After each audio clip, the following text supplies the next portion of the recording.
Bom dia, meus irmãos, graça e paz. Mesmo depois de a gente ter visto e participado deste momento de batismo, eu queria começar esse momento fazendo uma pergunta a vocês, que não tem a ver com batismo, mas com casamento. Você já participou de uma festa de casamento inesquecível? Casamentos são festas marcantes para os noivos. E aí você pode ter lembrado imediatamente do seu casamento. A noiva geralmente vai lembrar do seu vestido, do seu buquê. O noivo, daquele nervoso, da espera no altar. Casamentos são marcantes e inesquecível. Às vezes por causa dos votos que os noivos fazem. Às vezes por causa da festa, que é muito bonita, a comida muito boa. Às vezes por perrengues. Mas casamentos são festas marcantes. João é o único evangelista que narra para a gente uma festa de casamento. E eu queria convidar você a abrir a sua Bíblia no Evangelho de João, capítulo 2, versículos de 1 a 11, e nós percebemos por que essa festa é tão marcante para João. João 2, de 1 a 11.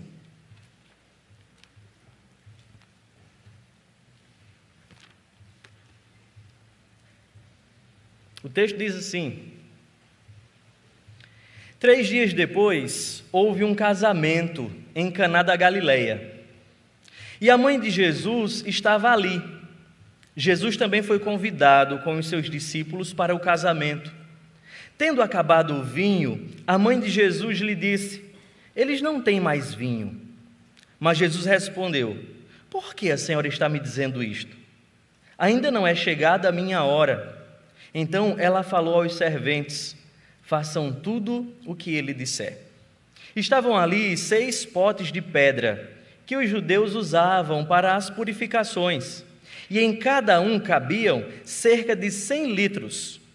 Jesus lhes disse: encham de água esses potes.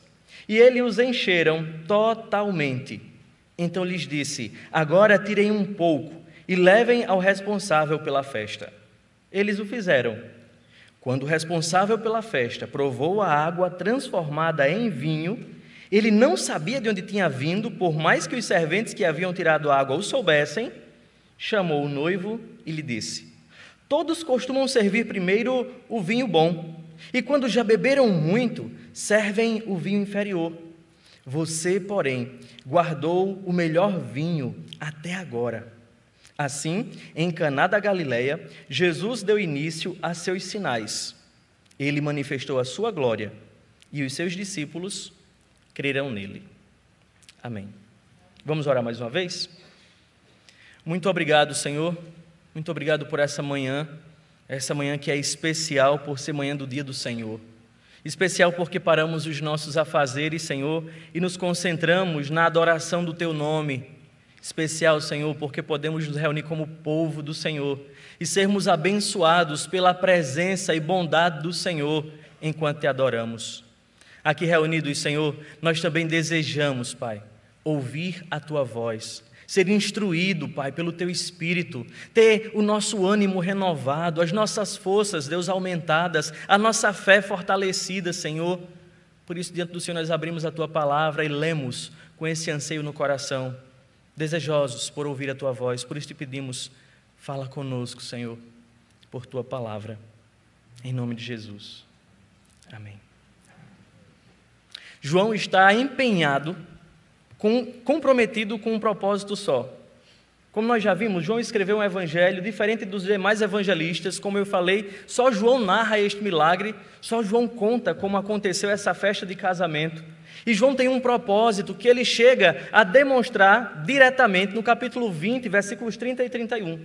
João quer mostrar, através desses milagres que ele selecionou e narrou, que Jesus é o Cristo, o Filho de Deus, para que as pessoas soubessem que Jesus era o Cristo, o Filho de Deus, e sabendo, crescem, e crendo tivessem vida em seu nome. Diferente dos sinóticos, João inicia a narrativa dos milagres a partir deste que nós lemos, o primeiro milagre de Jesus, transformar água em vinho numa festa de casamento.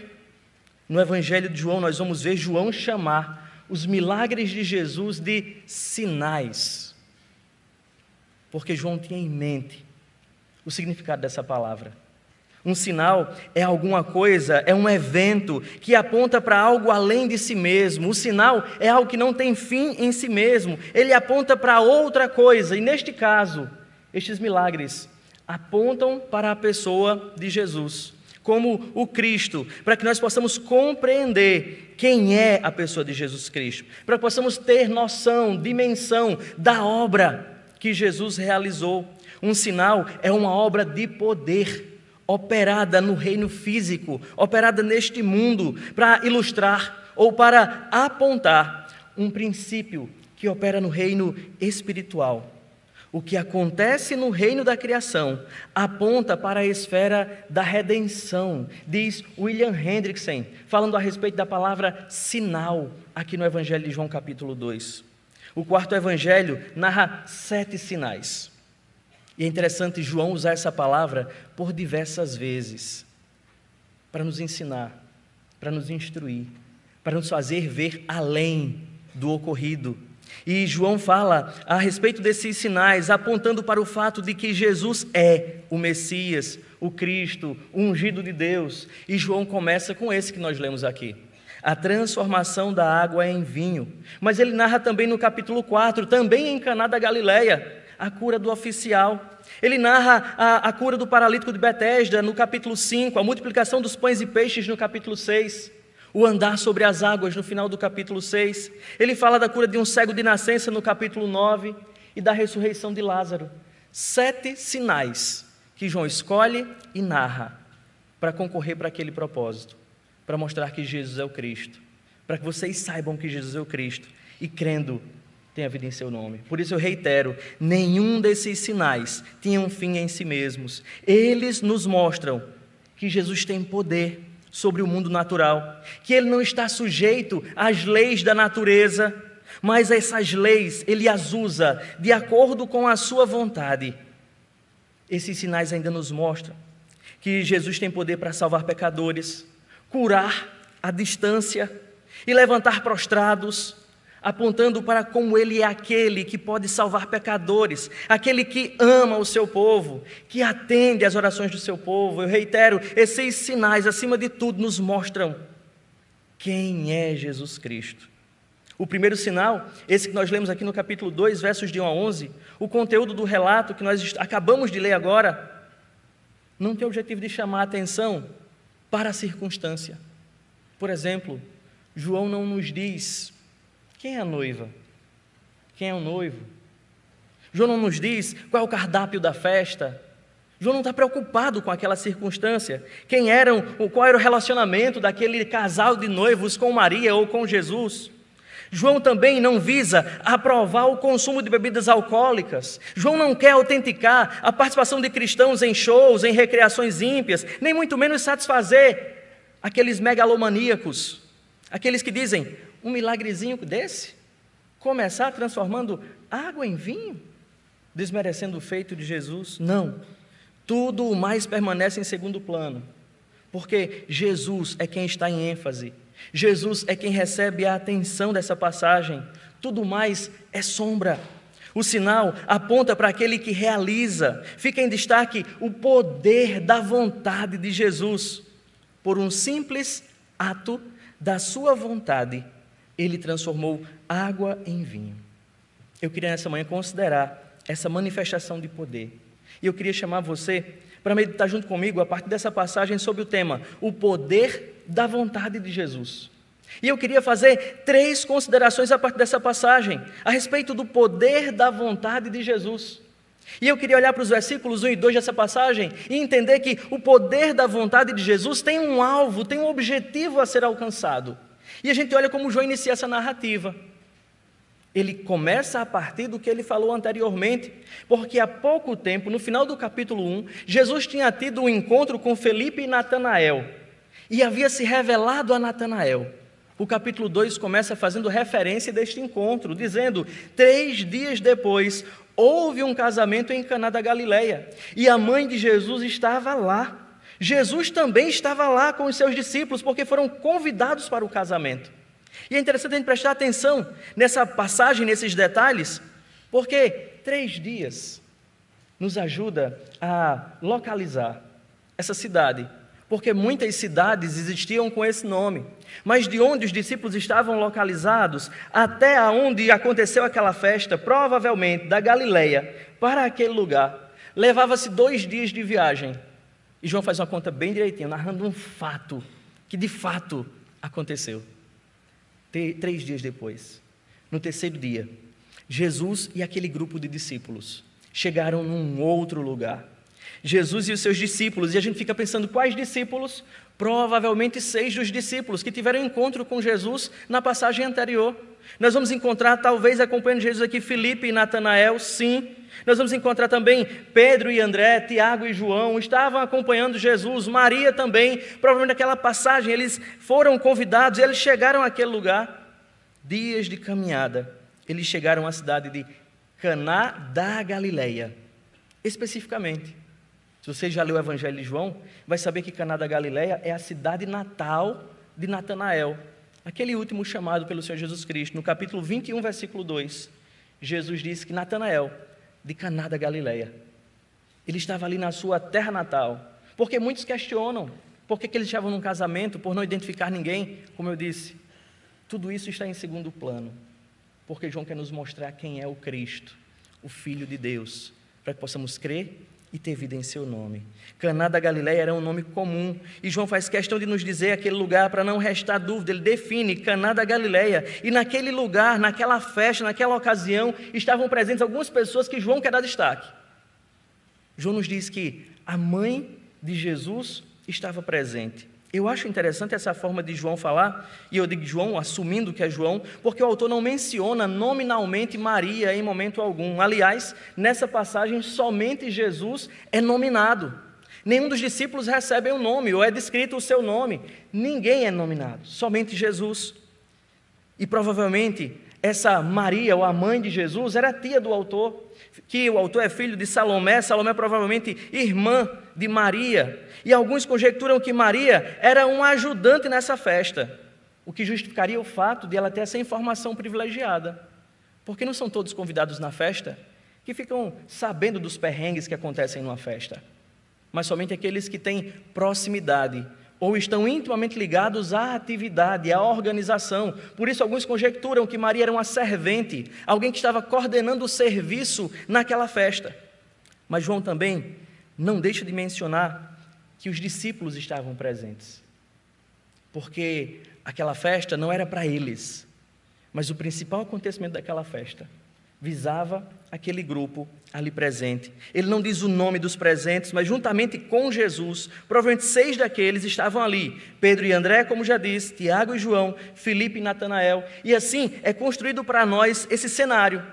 É descrito o lugar e as pessoas que visam o interesse daquela passagem, onde o poder da vontade de Jesus seria manifesto. O público-alvo daquela ação foi estabelecido, foi definido. E nós percebemos isso no versículo 11, quando o autor diz assim: em Caná da Galileia, Jesus deu início aos seus sinais. Ele manifestou a sua glória e os seus discípulos crerão nele. O público-alvo estava estabelecido. O poder da vontade de Jesus estava direcionado, foi manifesto com um objetivo, porque havia ali pelo menos 7 pessoas que ele precisava demonstrar o seu poder, demonstrar quem ele era. E é tão interessante perceber isso em João, nós vamos percebendo isso aos poucos, que Jesus vai se revelando a círculos crescentes de pessoas. Ele começa com João, o Batista, depois com 2, mais 2, depois 6, depois todo mundo junto num lugar só, 7. E assim Jesus vai se dando a conhecer às pessoas. O público de Jesus foi estabelecido. Ele aproveitou aquela oportunidade, aquela festa, para fazer com que os seus discípulos começassem a entender quem ele era e que pudessem crer nele. O alvo do milagre de Jesus não eram os noivos, não era a festa, não era a vontade de beber dos convidados, não era o chefe da cerimônia ou os demais convidados, mas eram os seus recém-chamados discípulos. Então, em primeiro lugar, o poder da vontade de Jesus tem um objetivo. Mas não somente isso, o poder da vontade de Jesus é ilimitado, e é por isso que João narra para a gente esse milagre, e narra com profundos detalhes. Você olha para o texto e percebe que havia um problema foi constatado naquela ocasião. E qual é o problema? O versículo 3 nos diz: tendo acabado o vinho. O vinho, um dos principais elementos daquela festa, naquela cultura, algo comum, que fazia parte da dieta das pessoas. E eu paro aqui para pontuar uma coisa. A palavra vinho aqui é para vinho mesmo. Não era um suquinho de uva. Nem era alguém argumenta dizendo: não, está falando de um vinho que não foi fermentado. A Bíblia não usa duas palavras para vinho. É um só vinho. É o mesmo vinho que Paulo diz: não vos embriagueis com o vinho no qual há dissolução. É a mesma palavra, é o mesmo vinho, porque aquela mente evangélica da gente quer fazer a gente separar as coisas. Mas Jesus está muito tranquilo, participando de uma festa, e a festa que Jesus estava tinha vinho, mas o vinho havia acabado. E entra em cena então mais uma personagem já foi definida. Diz o versículo 3 que a mãe de Jesus então se dirige a ele e diz: eles não têm mais vinho. A mãe de Jesus, como alguém que tinha uma informação privada e privilegiada, procurou Jesus como alguém que podia solucionar aquele problema, aquela situação. Dá-se a entender que Maria esperava que Jesus pudesse intervir naquela situação. E por que Maria pensa isso? Não é porque ela tinha poderes miraculosos, nem porque ela é intercessora, mas porque ela era a mãe de Jesus. E se você se lembrar e pensar comigo, Maria sabia quem era Jesus. Desde quando o anjo anunciou a ela. Lá em Lucas capítulo 1 nós podemos ver que o anjo chega a Maria e diz o que ela geraria no seu ventre. E ela fica estarrecida e pergunta: como acontecerá isso? E o anjo esclarece a Maria. Mais na frente, o menino nasce, tudo acontece como predito. E Maria vai cumprir os ritos da religião judaica, levando o seu filho aos 8 dias de nascido para ser apresentado no templo. E a criança é tomada por Simeão, que ora, que adora, que louva a Deus, porque os olhos dele viram a salvação de Deus. Maria está guardando todas essas cenas. Chega em Lucas capítulo 2, versículo 51. Depois de Maria ver o seu filho adolescente conversando com doutores, espantada, diz o texto, que ela guarda aquilo no coração. Maria sabia quem era Jesus. E esse texto até demonstra para a gente, ou demonstra uma certa impaciência de Maria ao dirigir a Jesus essa necessidade. Perceba, Maria não pede nada a Jesus. Maria não faz nenhum pedido a Jesus. Maria não dá nenhuma ordem a Jesus. Maria diz uma informação, compartilha uma informação. Ela diz: não há mais vinho. Mas o que parecia indicar aqui é que Maria estava ansiosa para que Jesus se revelasse como Cristo, como o Filho de Deus. A gente percebe isso pela resposta de Jesus. Quando Jesus mesmo se antecipa e esclarece a Maria, dizendo que ainda não é chegada a minha hora. Maria parecia que queria que Jesus se revelasse naquele momento, que aquela hora era uma hora propícia. Havia muita gente ali reunida, os amigos estavam ali, pessoas conhecidas estavam ali. Quem sabe essa não seria a hora? Mas Jesus responde. Na versão que eu estou lendo, na Nova Almeida, diz no versículo 4 que Jesus responde dizendo: por que a senhora está me dizendo isso? Na Revista Atualizada vai dizer: mulher, que tenho eu contigo? E a gente fica meio espantado com essa tradução, e a Nova Almeida tenta suavizar na nossa cultura o entendimento, mas a expressão mulher usada por Jesus, de modo algum, é algo desrespeitoso.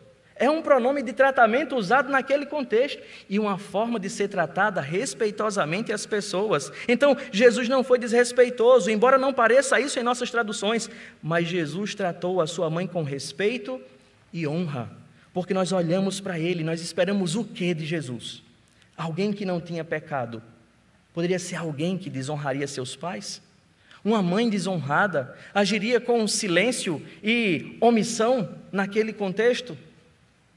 E a reação de Maria é que então ela se afasta, no versículo 5, e diz aos serventes: façam tudo o que ele disser.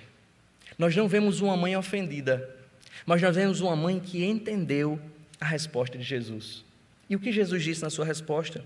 Quando ele diz: mulher, que tenho eu contigo?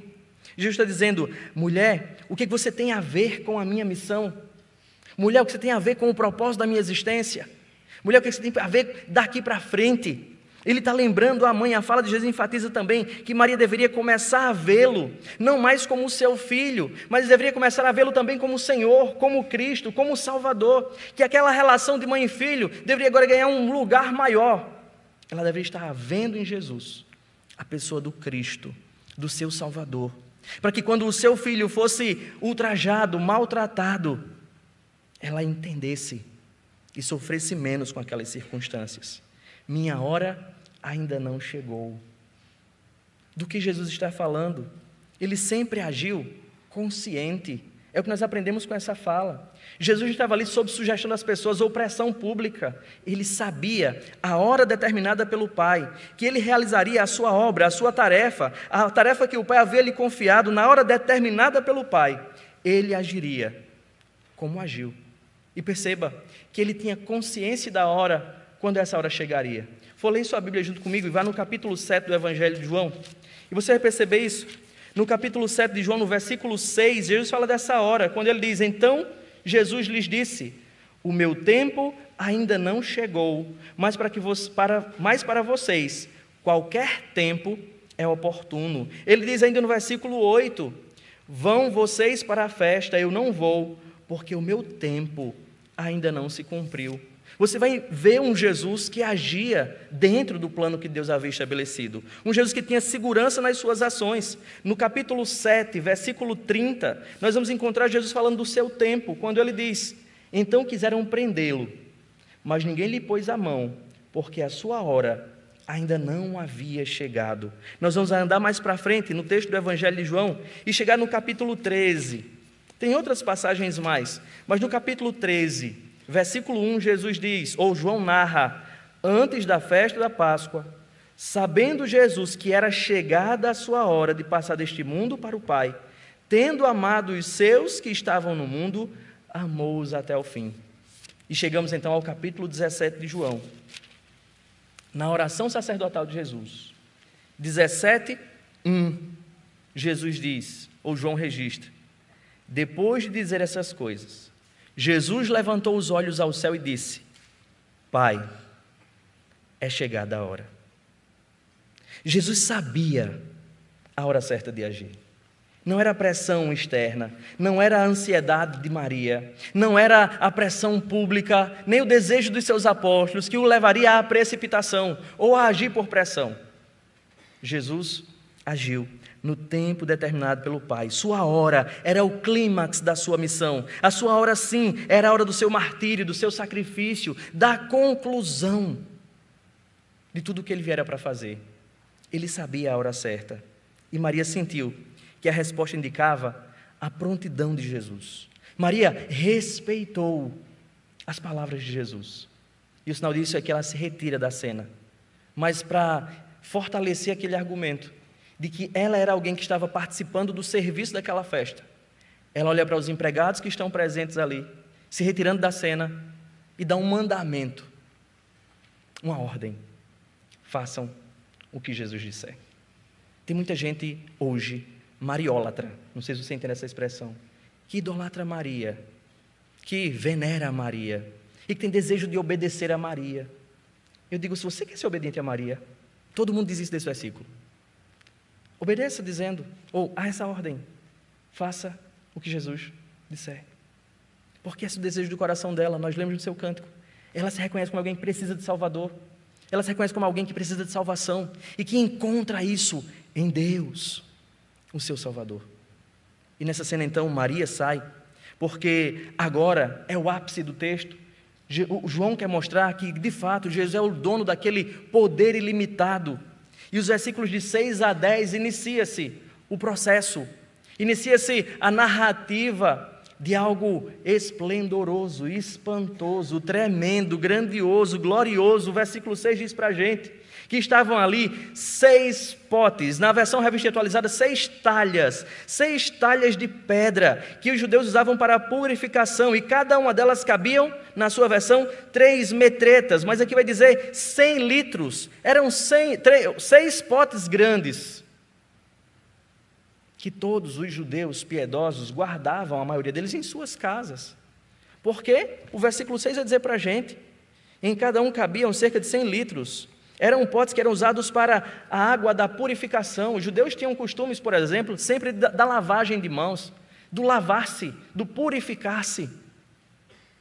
E aquela água, aqueles potes, são agora o receptáculo, o recipiente de algo glorioso. A água da purificação, ela vai ser transformada no vinho da comunhão. No vinho que nós teremos posteriormente, Jesus dizendo, este é o cálice da nova aliança no meu sangue. Na Bíblia de Genebra, no comentário, vai dizer que Jesus fez uma transformação dos sinais da antiga aliança pelo símbolo da nova aliança nesse seu primeiro milagre. Mas não é esse o foco da passagem, de mostrar para a gente que houve uma mudança de aliança, que Jesus está empenhando-se nesse novo sinal. Mas o texto continua dizendo para a gente no versículo 7, que Jesus dá uma ordem então àqueles serviçais que estavam ali à sua espera. E a ordem é, encham de água esses potes. Nós vamos ter ali pelo menos então 600 litros de água naqueles potes. E o que eles fizeram? Eles encheram totalmente.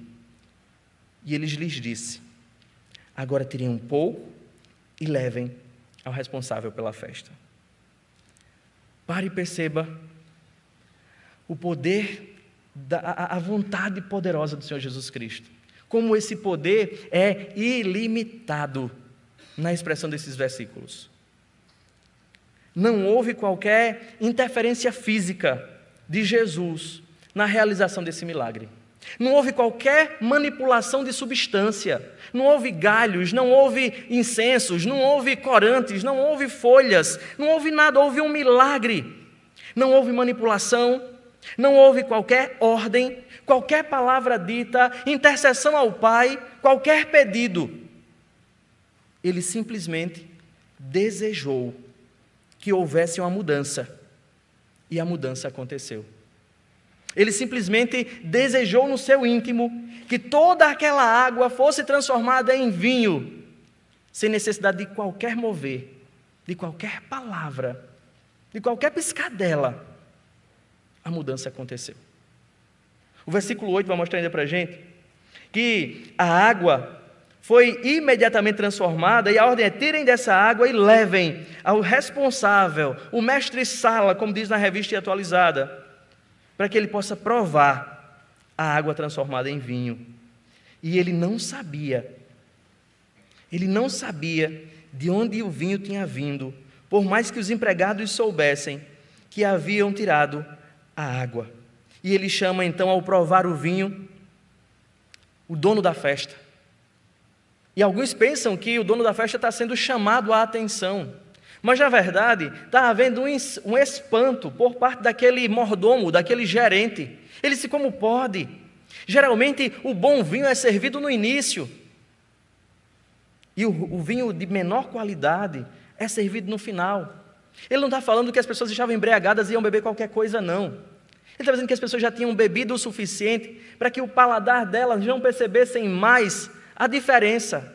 Ele não estava aqui dando qualquer anuência à embriaguez ou a festas regadas a todo tipo de bebida alcoólica, até o limite, quando todos caem e vomitam e ficam caídos pelo chão. Não, ele não está falando disso. Mas ele está espantado com a realidade do poder. Ele não sabia, mas ele está atestando: este vinho é melhor que o primeiro. Este vinho é melhor do que já fora servido. Mais uma vez, reiterando para a gente que não era um suco de uva que ainda não tinha sido fermentado. Como você pode encontrar discussões no Twitter, no Instagram, no YouTube, de pessoas defendendo essa ideia de que, não, Jesus não ia fazer uma transformação da água em vinho alcoólico.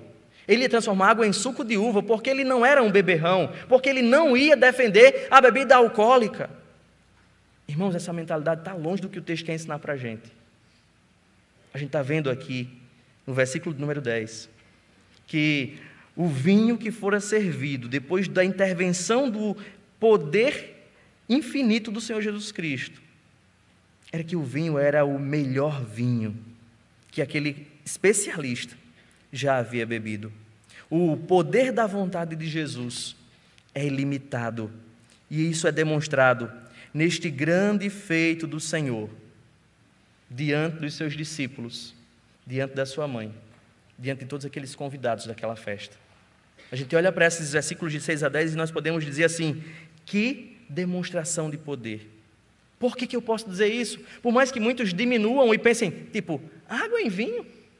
Quem assim fala, eu pergunto, onde você já leu que alguém, pelo poder da sua vontade, tenha transformado 100 ml de água em 100 ml de vinho?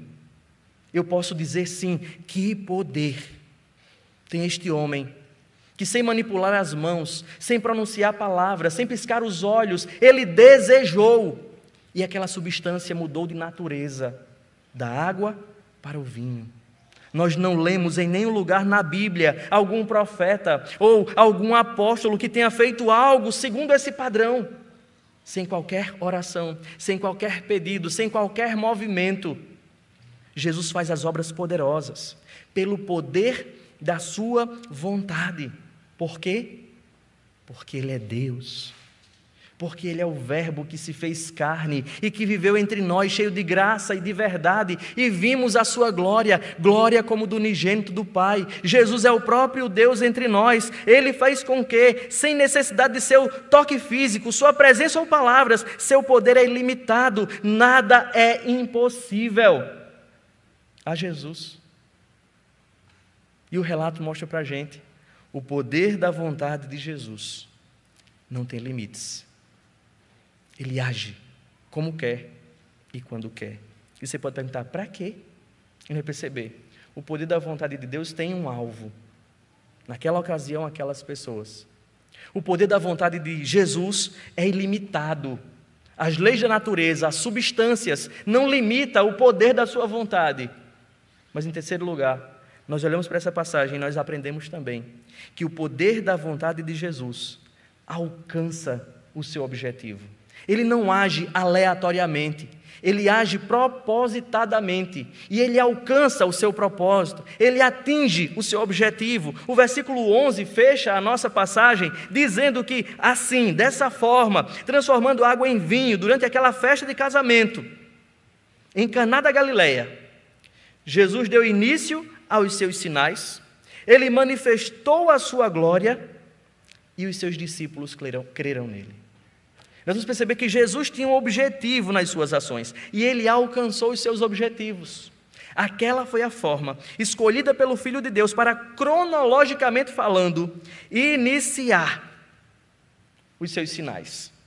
As obras que não tinham fim em si mesmas, as obras que apontavam para algo redentivo e glorioso, as obras que enchiam os olhos dos homens, mas que tinham o propósito de autenticar uma mensagem pregada e uma pessoa exposta. Foi assim que Jesus deu início aos seus sinais. O primeiro sinal, uma prova de sua autoridade, uma prova do seu poder, uma prova da sua majestade. Esse é o objetivo da transformação da água em vinho. Não tem qualquer outra justificativa.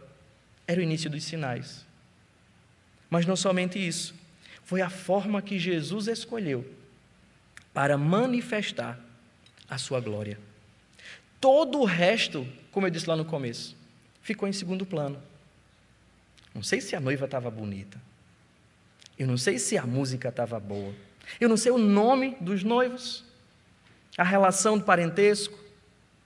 Eu não sei qualquer circunstância, somente que o vinho acabou e ali tinha um convidado especial que deslumbrou todo mundo, transformando água em vinho.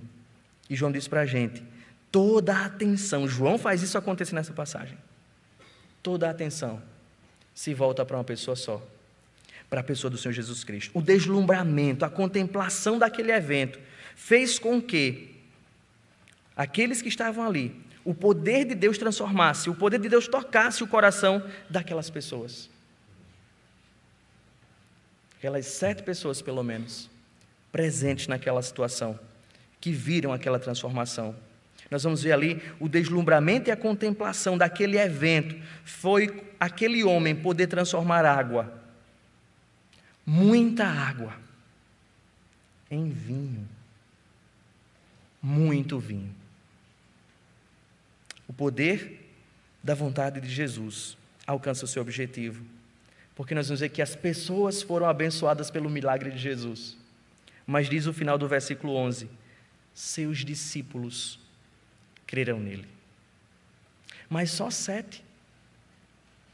Os 7 primeiros discípulos de Jesus, que já vão sendo formados, tratados, que seria a base do colegiado apostólico, e que seria os pilares da igreja. Esses 7 tiveram a oportunidade de ser testemunha. Aquele pequeno grupo, a fé daqueles discípulos presentes naquele acontecimento foi fortalecida. E era esse o objetivo de Jesus. E foi esse o objetivo alcançado. Eles puderam ver algo mais maravilhoso, se eu puder usar essa expressão, do que eles nunca viram algo como aquela transformação. Para autenticar quem era aquele homem, eles puderam ver que aquele não era um homem qualquer, mas ali estava o Cristo, o Filho de Deus, o Salvador do mundo, a presença de Jesus naquela ocasião. O feito de Jesus naquela ocasião foi o instrumento que Deus usou para confirmar a fé daquele pequeno grupo. Mas não somente isso, a presença de Jesus naquela ocasião, naquela festa, de fato, foi a garantia da festa. A sua ação abundante abençoou aquele casal de noivos, foi o presente de Jesus para aquele casamento, abençoou aquela festa. Mas não só isso, minha gente, salvou aquele pequeno grupo. O poder da vontade de Jesus tinha um público-alvo, é ilimitado e alcança os seus propósitos. Essa passagem, ela é desafiadora, pensar a partir dela ou pensar nela. Não só porque ela é uma passagem popular, e por ser popular, a gente lê rápido e não presta atenção nos detalhes. Não porque você já ouviu muitos sermões na transformação da água em vinho, em muitos casamentos. Não deixe que o seu hábito de ouvir sermões nessa passagem, e de ler e de conhecer essa passagem, impeça você de aprender o que ela quer lhe ensinar. Ela quer nos ensinar que o sinal aponta para aquele que o realiza. O alvo dessa passagem não é a quantidade do vinho, não é a transformação da substância da água para o vinho, mas o alvo dessa passagem é perceber quem é Jesus Cristo. Quem é Jesus? O Cristo, o Filho de Deus. Ele foi aquele ungido por Deus. Para quê? Para salvar aqueles que creem nele. E não na sua mãe, não no vinho, não nos líderes, não nas personalidades, não nas pessoas que se destacaram por sua piedade a Ele. O objetivo desse sinal é nos ensinar que cada um desses sinais manifestados por Jesus e palavras não tinha a função de impressionar ninguém, mas de salvar. O milagre foi realizado para a salvação. Mas não só isso, eu quero que você guarde também que Jesus não era um alienado, que Jesus não era um melancólico, um deprimido, um excluso. Definitivamente não. Assim figura a mentalidade dos, eu vou botar aspas, evangélicos, que quando a gente é transformado, a gente tem que tirar o sorriso do rosto, a gente tem que se excluir da sociedade, a gente tem que se afastar da família. E tem igrejas que dizem, você não vai poder comemorar seu aniversário, não existe uma relação importante com o pai, com o tio, com o primo. Tem igreja que faz isso. E as pessoas vivem como aliens, verdadeiros aliens no mundo. Apáticos, depressivos. Porque dizem, eu sou cristão. E aquele semblante triste e de dor. Contrariando o que nós vemos no nosso Salvador. E o que instrui a palavra, quando diz que um coração alegre aformoseia o rosto. E essa alegria não vem do vinho. Essa alegria vem do Cristo. E eu olho para um homem como Jesus e eu vejo, ele não era um alienado, mas ele era o Emanuel, o Deus conosco, o verbo que se fez homem, o verbo que se fez carne, ou seja, que ele viveu como nós, ele veio entre pessoas, ele participou da vida das pessoas, ele comeu junto com as pessoas, participou de festa. Ele era uma pessoa comum, mas que tinha uma missão que ele não perdia de vista. Guarde isso no seu coração. Guarde também, em terceiro lugar, que ao aceitar aquele convite para participar daquele momento, Jesus também estava ali dignificando ou tratando com honra o casamento. Ele não estava elevando o casamento ao nível de sacramento, como faz o catolicismo romano, e dizendo que um sacramento é uma graça salvífica e que o casamento concede uma graça salvífica. Jesus não estava dizendo isso ao participar de um casamento. Mas ele não tratou o casamento com leviandade ou desrespeito, ou não considerou.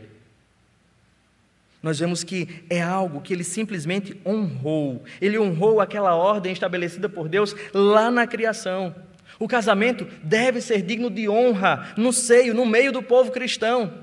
O autor dos Hebreus faz questão de dizer: digno de honra seja o matrimônio, o leito.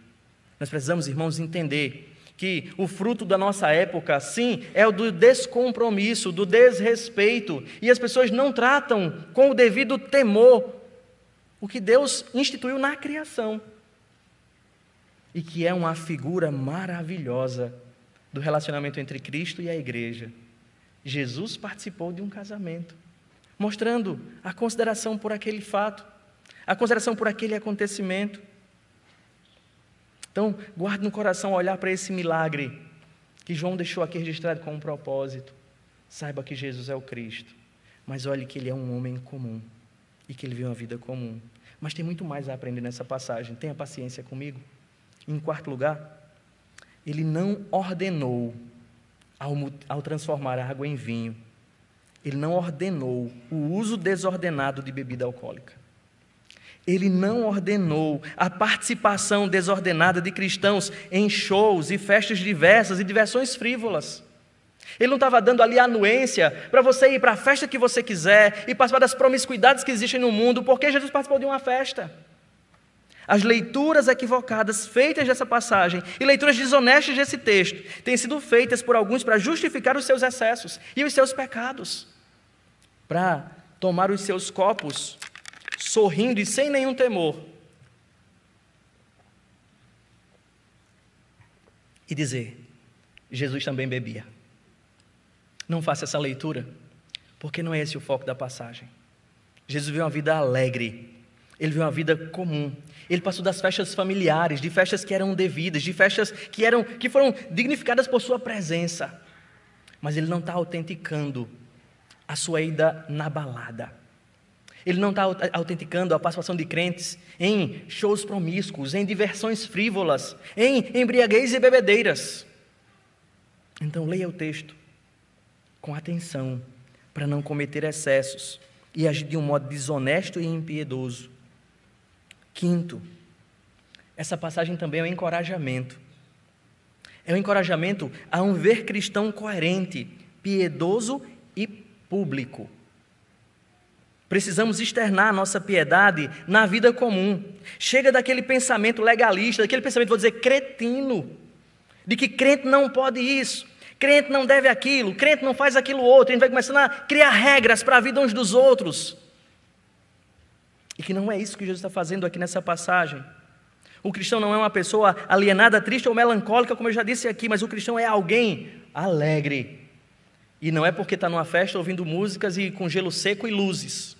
Não é porque tomou algo que tirou a sua consciência, mas é porque ele tem consciência do verdadeiro sentido, da verdadeira alegria, da verdadeira esperança, da verdadeira vida, da salvação.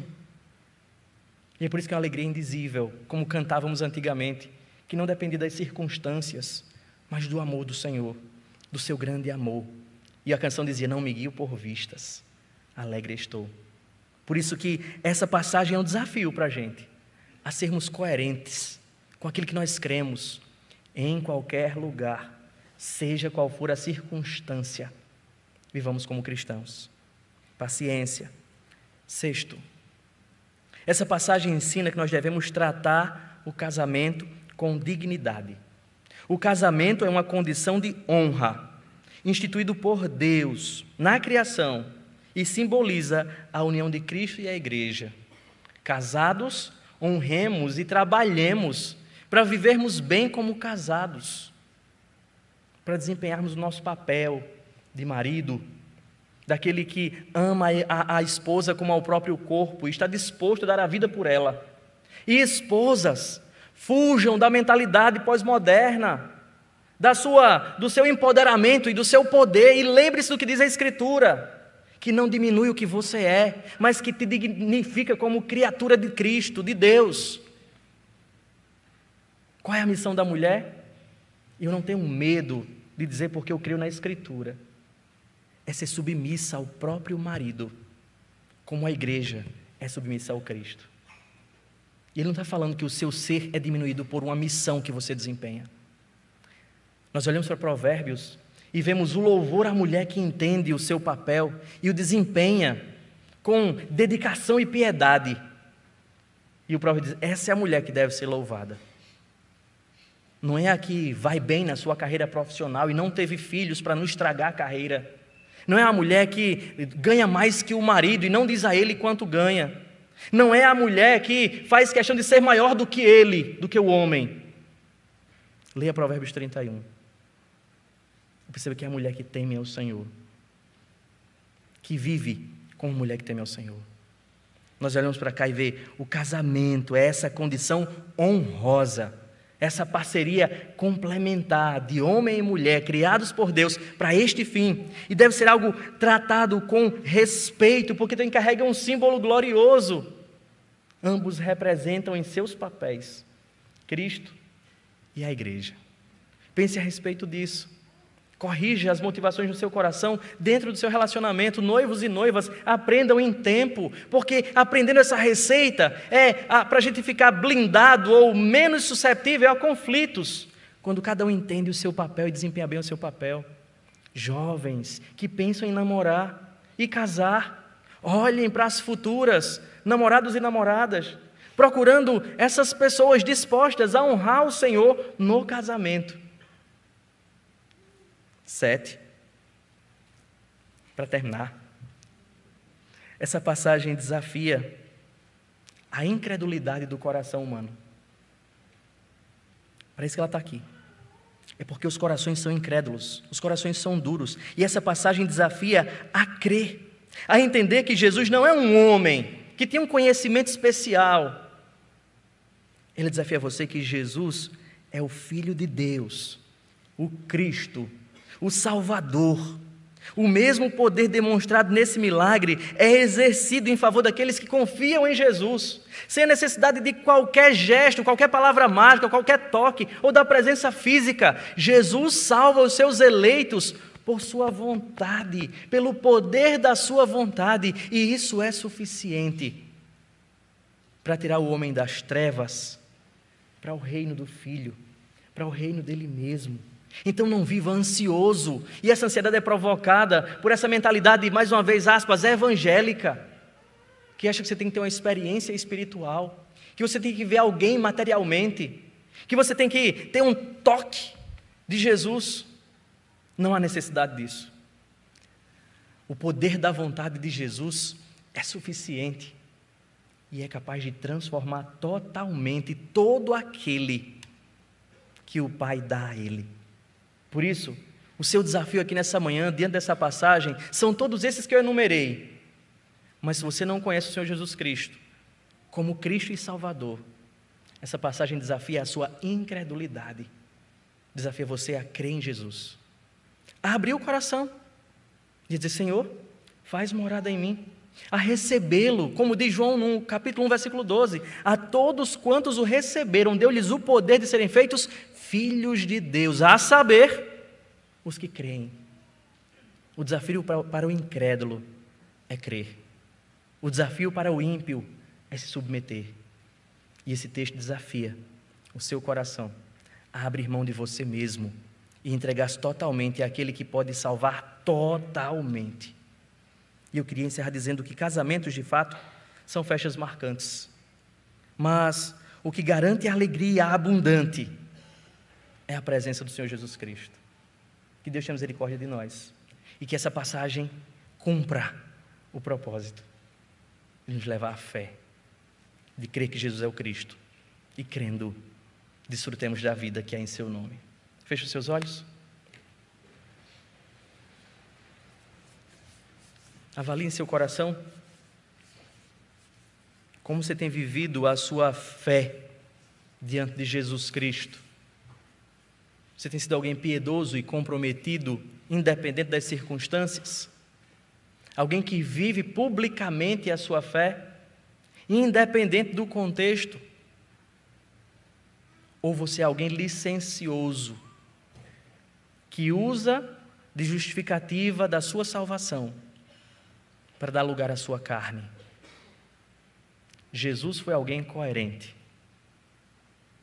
Agiu como filho de Deus, focado na sua missão, independente do que aconteceu ao seu redor. Oremos. Nosso Deus, nós te damos graças, Pai. Te damos graças por essa manhã, por este culto e pela oportunidade de lermos a Tua palavra. Obrigado porque é o Teu Espírito quem fala e testifica com o nosso espírito. Obrigado que é o Teu Espírito que aplica finalmente a Tua palavra em nosso coração.